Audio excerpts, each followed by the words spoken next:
मकर संक्रांति 2025 में 14 जनवरी को मनाई जाएगी। इस दिन सूर्य धनु राशि से निकलकर मकर राशि में प्रवेश करता है, जिसे संक्रांति कहा जाता है। सूर्य का मकर राशि में प्रवेश 14 जनवरी को सुबह 8:55 पर होगा। इस अवसर पर स्नान और दान का विशेष महत्व है। सूर्योदय से सूर्यास्त तक का समय स्नान और दान के लिए शुभ माना जाता है।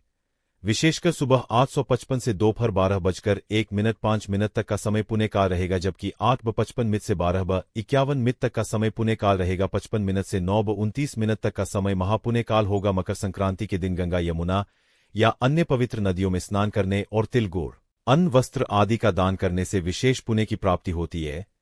यह पर्व सूर्य के उत्तरायण होने की शुरुआत का प्रतीक है, जिससे दिन लंबे और रातें छोटी होने लगती है। मकर संक्रांति 2025 में 14 जनवरी को मनाई जाएगी और इस दिन स्नान, दान और सूर्य उपासना का विशेष महत्व रहेगा। मकर संक्रांति एक प्रमुख हिंदू पर्व है, जो हर साल सूर्य के मकर राशि में प्रवेश करने के अवसर पर मनाया जाता है। यह त्योहार सूर्य के उत्तरायण होने का प्रतीक है, जो दिनों के लंबे होने और ठंड के कम होने की शुरुआत को दर्शाता है। इसे नई फसलों की कटाई के साथ जोड़कर भी देखा जाता है, इसलिए इसे कृषि पर्व के रूप में भी मनाया जाता है। मकर संक्रांति का महत्व धार्मिक, सांस्कृतिक और सामाजिक दृष्टिकोण से है। इस दिन गंगा, यमुना या अन्य पवित्र नदियों में स्नान करना पुण्यदायी माना जाता है। लोग दान पुण्य करते हैं, तिल गुड़ के लड्डू बांटते हैं और मिलजुल कर खुशियां मनाते हैं। यह पर्व भारत के विभिन्न भागों में अलग अलग नामों और परंपराओं के साथ मनाया जाता है, जैसे पंजाब में लोहड़ी, तमिलनाडु में पोंगल और असम में बिहू। मकर संक्रांति को ज्योतिषीय दृष्टि से भी महत्वपूर्ण माना जाता है। यह साल का पहला पर्व है, जो इस बात का प्रतीक है कि सूर्य देव अब दक्षिणी गोलार्ध से उत्तरी गोलार्ध की ओर बढ़ने लगते हैं। इसे आध्यात्मिक उन्नति और सकारात्मक ऊर्जा का समय माना जाता है। इस दिन सूर्य की पूजा की जाती है और उसे धन्यवाद दिया जाता है, क्योंकि सूर्य ही जीवन का मुख्य स्रोत है। पर्व के दौरान पतंगबाजी का भी विशेष महत्व है, जो खास तौर पर गुजरात और राजस्थान में लोकप्रिय है। लोग छतों पर इकट्ठा होकर पतंग उड़ाते हैं और काई पोचे जैसे उत्साही नारे लगाते हैं। इसके अलावा इस दिन तिल और गुड़ से बने व्यंजनों का सेवन विशेष रूप से किया जाता है। तिल गुड़ का सेवन न केवल स्वास्थ्य के लिए लाभदायक होता है, बल्कि यह आपसी संबंधों में मिठास और बनाए रखने का प्रतीक भी है।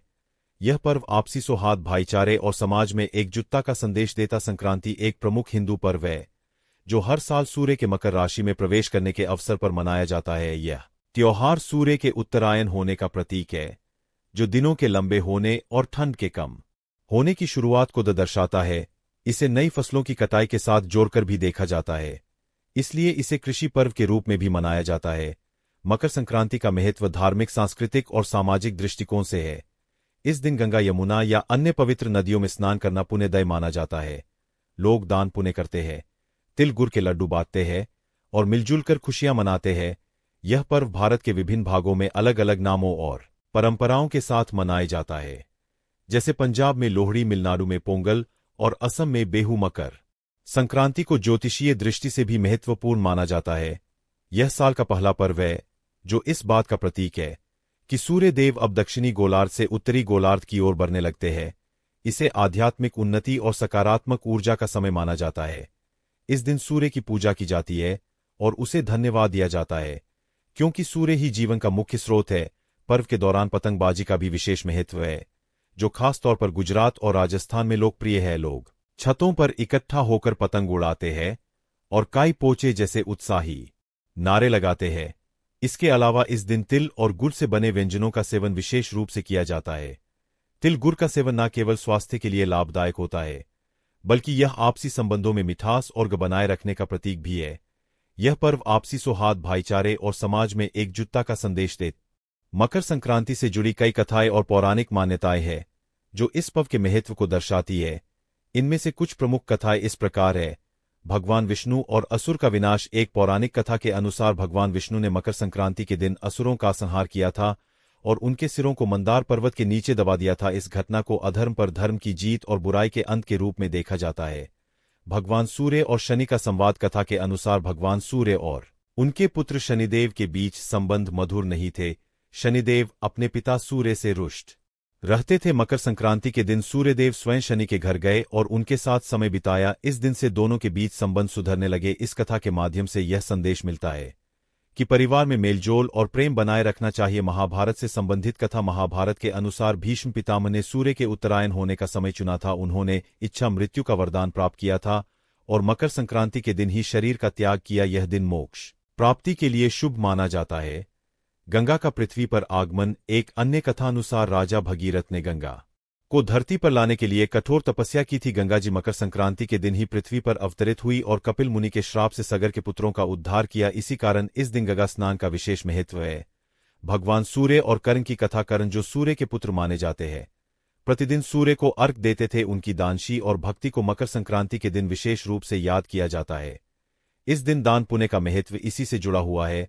इन कथाओं के माध्यम से मकर संक्रांति को धार्मिक, आध्यात्मिक और सामाजिक दृष्टि से अत्यंत महत्वपूर्ण पर्व के रूप में समझा जाता है। यह दिन धर्म, कर्तव्य और परोपकार की भावना को बढ़ावा देता है। भगवान शिव और माता पार्वती की कथा। एक अन्य मान्यता के अनुसार मकर संक्रांति के दिन भगवान शिव ने माता पार्वती को तिलक और वस्त्र प्रदान किए थे, जिससे यह पर्व सौभाग्य और समृद्धि का प्रतीक बन गया। इसलिए इस दिन विवाहित महिलाएं अपने परिवार की समृद्धि और सुख शांति के लिए पूजा अर्चना करती है। संक्रांति देवी की कथा। पौराणिक कथा के अनुसार संक्रांति देवी एक शक्ति स्वरूपा थी। उन्होंने एक राक्षस शंकरा असुर का वध किया था। इसीलिए मकर संक्रांति को देवी के और शक्ति का उत्सव भी माना जाता है। मकर संक्रांति पर बेटियों को दान देने की परंपरा समाज में विशेष महत्व रखती है। इस दिन बेटियों को तिल, गुड़, वस्त्र और अन्य उपहार देकर उनका सम्मान किया जाता है। यह परंपरा इस बात का प्रतीक है कि बेटियां परिवार की समृद्धि और शुभता का आधार होती है। उन्हें तिल, गुड़ देकर यह संदेश दिया जाता है कि जीवन में मिठास और सामंजस्य बना रहे। बेटियों को दान देने का उद्देश्य यह भी है कि माता पिता अपनी भावनाओं और आशीर्वाद को बेटियों तक पहुंचाए। यह परंपरा न केवल बेटियों के प्रति प्रेम और कृतज्ञता प्रकट करने का माध्यम है, बल्कि समाज में उनके महत्व को भी दर्शाती है। दान देने से पुण्य की प्राप्ति मानी जाती है और परिवार में सुख, शांति और समृद्धि का वास होता है। इस अवसर पर बेटियों के ससुराल पक्ष में भी तिल, गुड़ और अन्य वस्तुएं भेजने की परंपरा है। इसे सांस्कृतिक और सामाजिक संबंधों को मजबूत करने का माध्यम माना जाता तक सीमित नहीं है। माता पिता अपनी भावनाओं और आशीर्वाद को बेटियों तक पहुंचाए। यह परंपरा न केवल बेटियों के प्रति प्रेम और कृतज्ञता प्रकट करने का माध्यम है, बल्कि समाज में उनके महत्व को भी दर्शाती है। दान देने से पुण्य की प्राप्ति मानी जाती है और परिवार में सुख, शांति और समृद्धि का वास होता है। इस अवसर पर बेटियों के ससुराल पक्ष में भी तिल, गुड़ और अन्य वस्तुएं भेजने की परंपरा है। इसे सांस्कृतिक और सामाजिक संबंधों को मजबूत करने का माध्यम माना जाता है। बेटियों को मकर संक्रांति पर दान देने की परंपरा सिर्फ धार्मिक मान्यताओं तक सीमित नहीं है, बल्कि इसका सामाजिक महत्व भी है।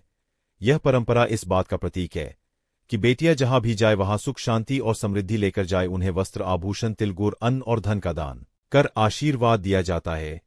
कई परिवारों में यह रिवाज है कि मकर संक्रांति पर विशेष रूप से विवाहित बेटियों को उनके ससुराल में उपहार भेजे जाते हैं। इसे ससुराल भिजाई कहा जाता है। यह परंपरा न केवल बेटी के ससुराल पक्ष के साथ अच्छे संबंधों को बनाए रखने का माध्यम है, बल्कि बेटी को यह एहसास दिलाने का भी है कि वह अपने मायके से हमेशा जुड़ी हुई है। दान की इस परंपरा के पीछे यह भावना है कि बेटियों के जीवन में कभी भी किसी चीज की कमी ना हो। यह समर्पण और प्रेम का प्रतीक है जो माता पिता के दिल से अपनी बेटियों के लिए निकलता है। इसके साथ ही समाज में बेटियों को सम्मान और महत्व देने का संदेश भी प्रसारित होता है। आधुनिक समय में भी इस परंपरा को निभाने का तरीका बदल सकता है, लेकिन इसका मूल उद्देश्य वही रहता है, बेटियों को स्नेह और आशीर्वाद देना। यह परंपरा बेटियों के प्रति परिवार की शुभकामनाओं और उनके उज्ज्वल भविष्य के लिए की जाने वाली प्रार्थनाओं का प्रतीक है।